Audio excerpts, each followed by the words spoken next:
Man. Assalamualaikum. Rumah kau tak ada loceng ah? Tak ada man, bagi salam je. Kau tinggal sini Tinggal sini. Ni kawasan B40 ni. Kira kaya kat kau ada loji kumbahan sendiri kat depan rumah. Bukan bang, ni kolam ikan bang. Ikan arowana tak ada? Tak ada bang. Oh, ikan badan raya kan kau bela? Duduk. Duduk kan? Boleh duduk tak ada fungus ke kutu ke apa Tak ada. Kau selamat Confirm. Duduk tengok bawah kursi sekejap. Bawa kursi ada apa? Aku tak tahu ada apa. Ada apa? Tahu ada apa. Man, Okay. aku ni man. Oh ya, okay, sorry. Nak air apa ke? Aqua panah ada. Air apa tu man?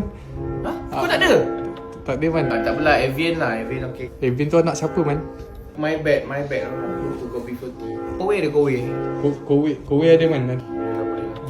Kau sekarang kerja apa? Kerja kerajaan je man. Buat bisnes lah. Buat bisnes baru boleh cepat kaya. Main lah Bitcoin ke, Forex ke, korek ke. Boleh lah function lah. Itu orang garu kaki aku sekejap. Kat Aku sini nak buat kuku ni. Sini ya. Gaji kau sebulan apa? 1,700 man. Itu jatuh tak cukup. Patutlah kau beli rumah B40 macam ni. Mana bini kau tak nampak pun? Bini saya kerja. Dah miskin nak kahwin, nak susahkan anak orang pula. Sekarang dah bini kau pun semua kena kerja. Tak ada lah. Saya percaya pada rezeki Tuhan lepas kahwin ni.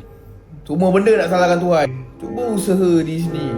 Ni kau plan bila nak ada anak? Belum ada rezeki lagi. Tak usaha nak cakap rezeki. Dah lah, aku nak gerak dulu lah. Aku rasa udara kat rumah ni tak segar lah. Kau patut beli air purifier. Kau ada air purifier tak? Tak ada bang. Air fryer pun saya tak ada bang. Tak apa bang. Ni saya ada nak bagi duit raya ni bang. Berapa duit air kau?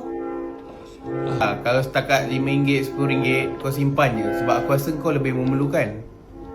Naik motor je ke? Ni saya naik motor bang. Bulan depan saya memang plan ambil kereta bang. Jangan bebankan diri hutang dengan bank nak nampak kaya depan orang lain. Ni lah mindset B40. Dah lah, nak gerak. Okay bang tu. Kau punya duit raya berapa ni? 10 bang nak bagi. Kau double kan? Lepas tu bagi abang? Kenapa bang? Abang nak order Grab. Abang punya rumah dekat Semenir lah, jauh. Dia sekarang tengah peak hour.